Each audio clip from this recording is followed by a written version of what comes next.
Hello everyone, welcome to our YouTube channel Shiv Shakti Study Mind. Today we are going to discuss about class 9th science chapter 1 matters surrounding us. It is a very important chapter and very important topic in the terms of class 9th. We will discuss it on the basis of NCERT. All the topics are covered in the chapter. We'll go through the NCERT books and we will discuss thoroughly and very keenly in very simple and knowledgeful language. You will be getting all the topics in very clear and astonished way.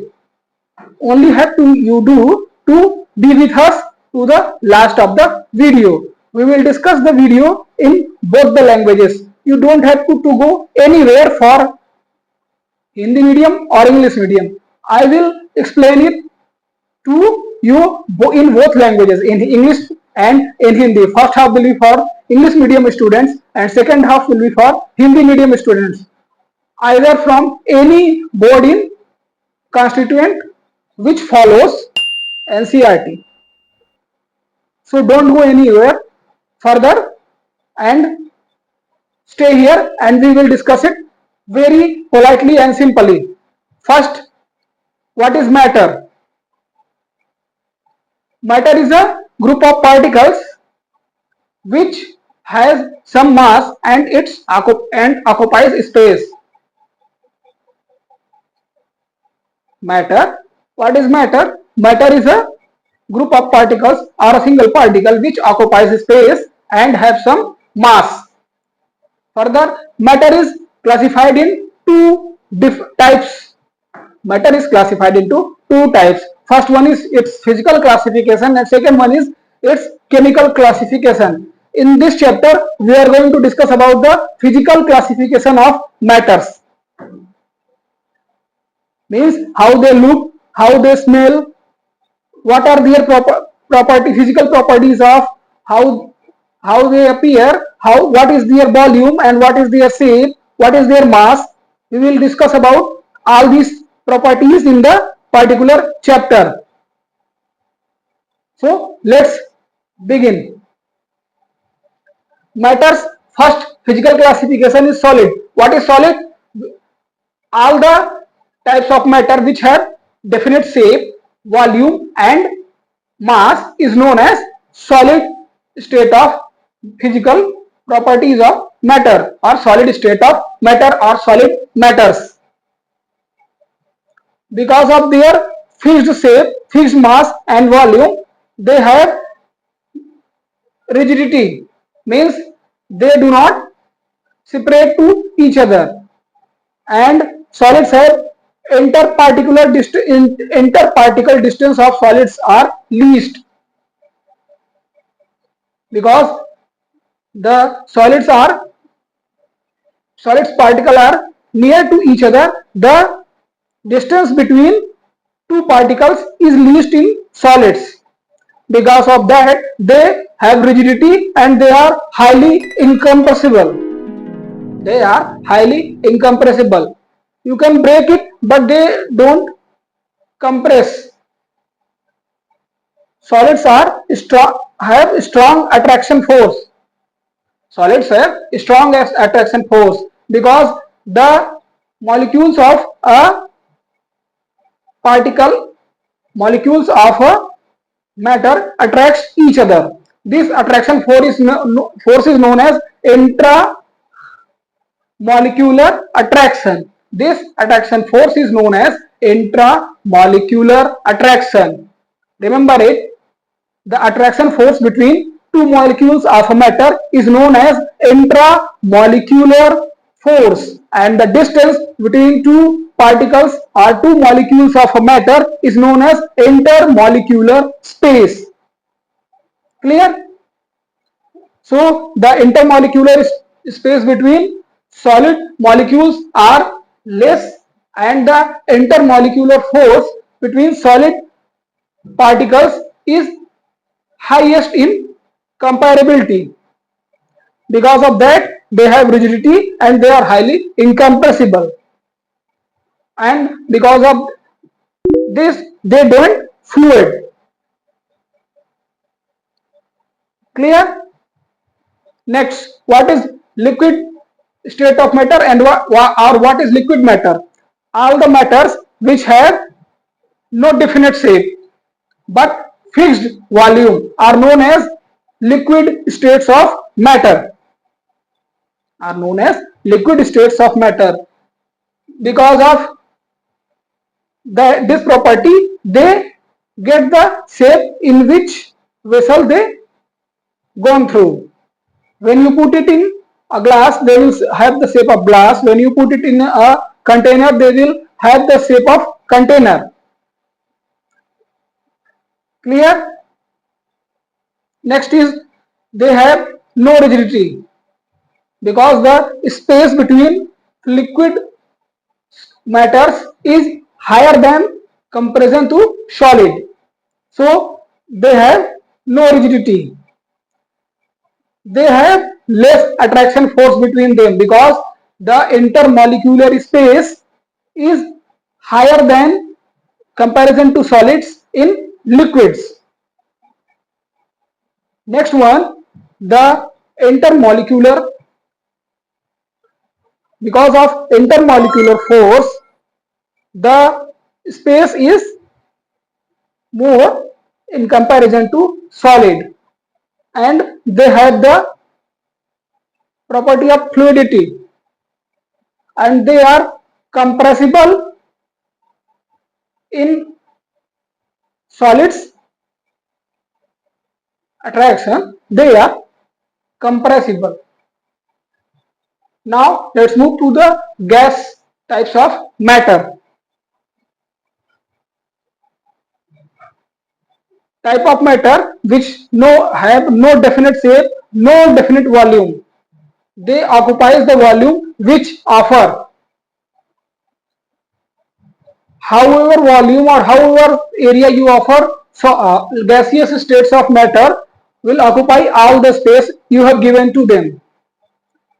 Second one, they have highest fluidity. They are because there is no intermolecular force between the particles of gaseous states of matter. They are free to flow. Their particles can flow in whichever direction they want, in whichever condition. They are highly compressible because the intermolecular space between the gaseous molecules are highest. Because this is the reason we can compress high amount of LPG in a small container which cook our food. Nowadays some vehicles are also on the LPG kit to drive on the road. They have the maximum space between the particles. Clear? If you have any doubt, you can rewatch the video or you can raise your doubt in comment box. We will discuss it to you in separately or privately. Clear? अब हम इसी बात की चर्चा हिंदी में करेंगे. आज हम यूपी सीबीएसई बोर्ड और यूपी बोर्ड या किसी भी बोर्ड से आप हो, एनसीईआरटी पैटर्न पर आधारित क्लास 9 केमिस्ट्री के पहले चैप्टर मैटर, हमारे चारों तरफ का द्रव्य या पदार्थ, हमारे चारों तरफ के पदार्थ, इसके बारे में चर्चा करेंगे. ये हमारा पहला वीडियो है क्लास 9 के लिए. आप अगर कोई त्रुटि होगी तो इसे क्षमा करिएगा और हमारे साथ लास्ट तक बने रहिएगा. आपको बहुत ही अच्छे से सरल और सहज भाषा में हम इसे बताने का प्रयास कर रहे हैं. आइए शुरुआत करते हैं. सबसे पहले पदार्थ किसे कहते हैं? छोटे छोटे कणों से मिलकर बना हुआ वह तत्व जो स्थान घेरता है और इसका कुछ द्रव्यमान होता है. छोटे छोटे कणों से मिलकर बना हुआ वह पदार्थ कहलाता है. कौन? जो कुछ स्थान घेरता है और जिसका कुछ द्रव्यमान होता है वो पदार्थ कहा जाएगा. पदार्थ को उसकी भौतिक अवस्था और रासायनिक अवस्था के अनुसार दो भागों में वितरित बांटा गया है. पहला आपकी उसकी भौतिक अवस्था के आधार पर उसका उसके प्रकार, और दूसरा उसकी रासायनिक अवस्था के आधार पर उसके प्रकार। आज हम इस चैप्टर में हम पढ़ेंगे भौतिक अवस्था पे रासायनिक जो हमारे पदार्थ हैं, जो पदार्थ है हमारे द्रव्य हैं, उनका जो वर्गीकरण है भौतिक अवस्था पे किस प्रकार से किया गया है, उसका हम यहाँ पर अध्ययन करने जा रहे हैं। तो जान लीजिए कि भौतिक अवस्था पे पदार्थ को 3 भागों में बांटा गया है। कौन कौन से हैं? पहला है ठोस, दूसरा द्रव, तीसरा गैस। सबसे पहले हम ठोस की बात करें तो वह सभी पदार्थ जिनका अपना निश्चित आकार या आकृति कह लीजिए, निश्चित द्रव्यमान तथा निश्चित आयतन होता है।